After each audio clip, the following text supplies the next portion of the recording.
Hello everyone, welcome to this video, and in this video I'm going to show you how you can refresh your YouTube app over on your TV. So in order to do this, it's actually quite easy. However, we do need to use an alternative method because unfortunately there's just no way to actually do this. It's really weird.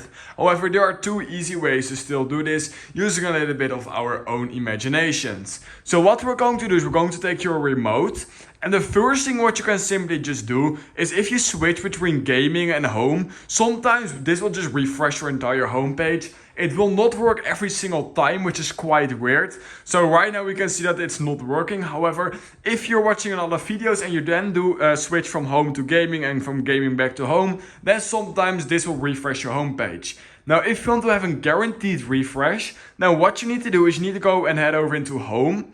And then what you need to do is you need to click on settings. It should probably be the same on basically every single smart TV. Just go into your settings.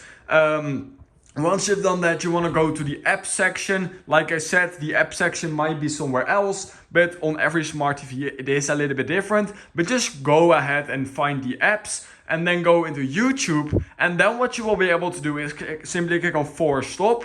Click on force stop, and this will just completely stop YouTube. And when we now reopen YouTube just like this, we will now be able to see that YouTube completely reopens, and it will also refresh our homepage. And that is, in my opinion, the easiest way in order to get a quick refresh of our homepage. Quite weird that, for example, this refresh button doesn't work. It just doesn't work. When you click on it, nothing happens. However, this is the easiest way to still refresh your homepage over on the YouTube TV app. If you learned something from this video, please consider liking this video, subscribing to my channel, and I hope I will see you in my next YouTube tutorial video.